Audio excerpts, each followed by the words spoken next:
E aí, pessoal, tudo bem com vocês? Esta é a nossa sétima aula do Minicurso MATLAB e o assunto da nossa aula de hoje é funções de transferência.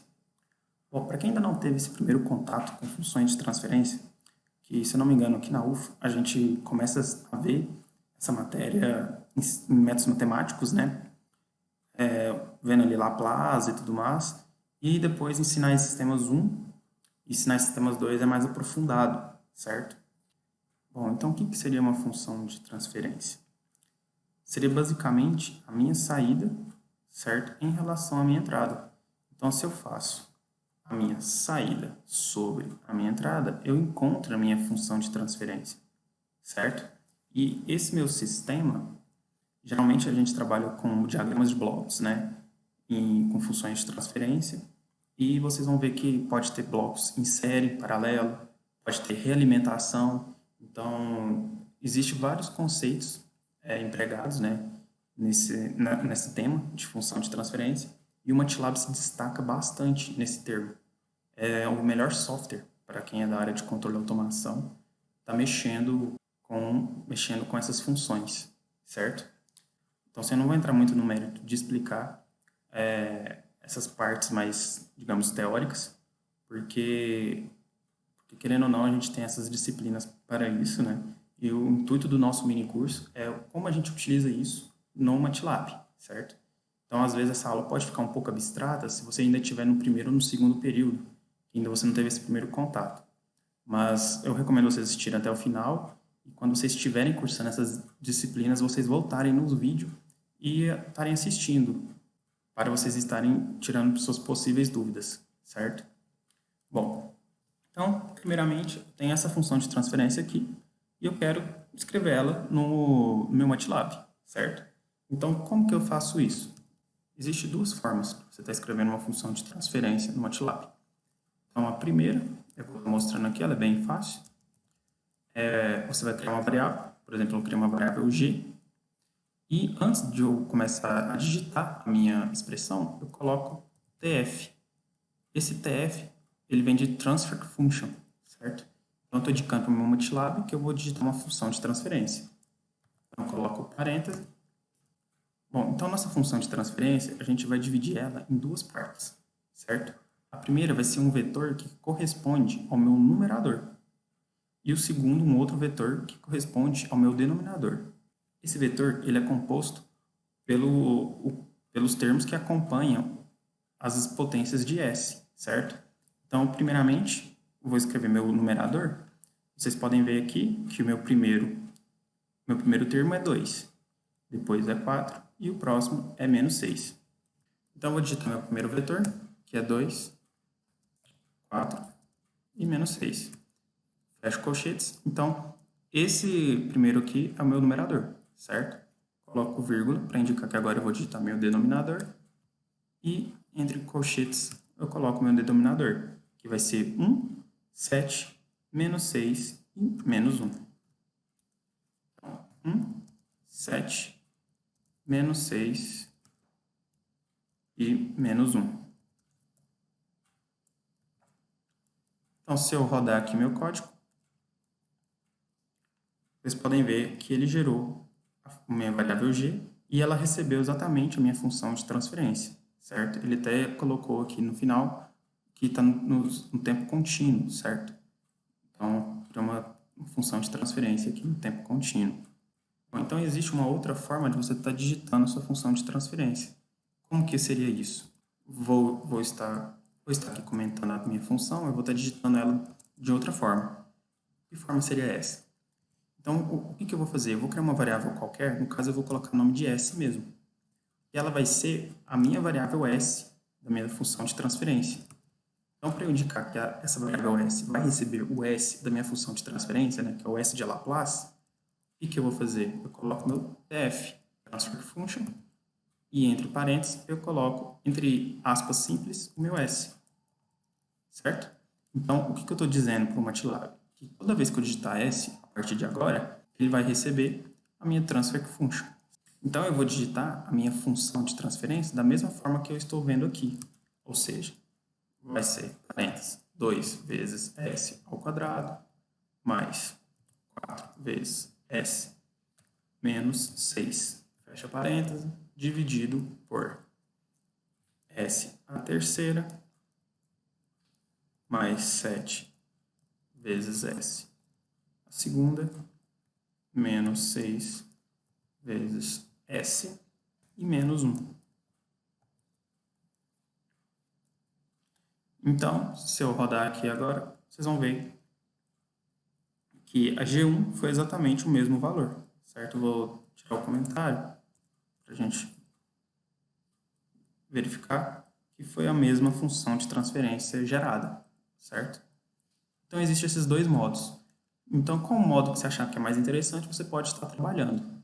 Bom, um outro comando muito importante quando você está trabalhando com funções de transferência é você encontrar as suas raízes, tanto do denominador quanto do numerador. Certo? O que seriam essas raízes? São os valores que zeram o denominador e o numerador. As raízes que zeram numeradores, a gente chama elas de zeros. E as raízes que zeram o denominador, a gente chama elas de polos. Okay? Então, como eu posso estar obtendo isso? A partir da nossa função de transferência. Eu simplesmente escrevo antes aqui da minha função de transferência o comando ZPK. Então, o que essa função ZPK ela vai fazer? Ela vai escrever de uma forma mais fácil a minha função de transferência, de forma que eu vou verificar os meus zeros e os meus polos apenas olhando ali, juntamente com o meu ganho, que ele chama de K. Então, eu coloco aqui tudo entre parênteses, certo? Toda a minha função de transferência. Se eu rodar agora, vocês podem ver, ó, comparando o que era com como que ficou. Então, de cara eu vejo qual que é meu ganho? É 2, certo? Qual que é os meus zeros? Eu tenho um zero aqui em menos 3 e tenho zero em 1. Então, só de olhar aqui, eu sei também os meus polos. Por exemplo, eu tenho um polo aqui em menos 7,757. Tenho um outro polo em mais 0,9. E um outro polo em menos 0,14, certo?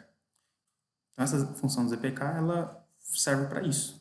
Vocês vão ver que muitas vezes em ensinar esses sistemas, vocês vão ter que transformar a sua função de segundo grau ou de terceiro grau dessa forma. Então, às vezes você faz isso na mão ou você pode simplesmente utilizar o MATLAB para verificar se você fez também seus cálculos certos. Então, essa é uma ferramenta muito importante. Bom, uma outra coisa que eu quero que vocês reparem é que caso, vamos supor que aqui fosse mais 6, as raízes desse polinômio aqui vão ser raízes complexas. Então, se eu rodar, vocês podem ver aqui que o MATLAB ele não forneceu as raízes do ZPK. Mas como que eu poderia verificar essas raízes, então? Existe uma outra função que chama pzmap. Então, se eu fizer o pzmap de G de 1, ele vai abrir um gráfico que vai me mostrar todos os meus polos e todos os meus zeros. Então, como vocês podem ver, a notação que ele utiliza é x para polos e uma bolinha para zeros. Então, eu tenho aqui um polo em 0,9, que foi o valor que a gente tinha obtido mesmo. Um outro polo em 0,14, também a gente tinha obtido. E um outro polo aqui em 7,76. E os meus zeros que viraram complexos, se você for ver agora, qualquer posição dele é menos 1, parte real, e parte imaginária 1,41. Como os complexos eles vêm sempre em conjugado, então o outro valor vai ser na posição 1, menos 1 real e menos 1,41 imaginário. Então, para isso que serve essa função pzmap. Ela também é muito importante e muito utilizada. Uma outra função muito importante e que é bastante solicitada em sinais de sistemas é você realizar a resposta do sistema à entrada tipo degrau. Então, o MATLAB ele já fornece essa resposta. Simplesmente você digita o comando step, e se você vir aqui por G1 e rodar, você vai verificar que ele vai imprimir a nossa resposta ao degrau. Bom, no caso do sistema que eu coloquei aqui, ele não converge a entrada tipo degrau, certo? Então, a gente fala que é uma planta estável. Vocês podem ver aqui que a resposta ela foi para infinito. Então, vou estar editando aqui minha função de transferência. Vou estar colocando aqui uma função mais simples para a gente verificar melhor alguns aspectos da função step. Bom, eu vou colocar essa função aqui. No caso é G, né, que eu apaguei. Bom, então, o que vocês podem verificar aqui na função step? Eu modifiquei meu sistema agora para o sistema de primeira ordem, que vocês vão ver bastante também, né, nos sinais de sistemas. E o que vocês podem ver no nosso gráfico? A resposta, ela convergiu, certo? Por quê? Eu apliquei o step, ele foi subindo, subindo, e depois ela convergiu para o valor de 0,5. Para você ver se essa resposta está certa, a gente pode aplicar a definição do ganho estático. O que é a definição do ganho estático? Eu vou na minha planta, substituo o meu S por 0 e verifico o valor que eu vou obter é o meu valor em regime permanente, certo? Então, se eu substituir aqui por 0, você vai ver que o valor é meio. E foi o valor obtido mesmo, ó, meio em regime permanente, né? Depois aqui de 3, você pode verificar que esse valor está tendendo a meio. Outros parâmetros que geralmente são cobrados também na disciplina é, por exemplo, o valor de pico. No caso desse sistema aqui, como é de primeira ordem, ele não gerou oscilações, né? Não gerou overshoot e tudo mais.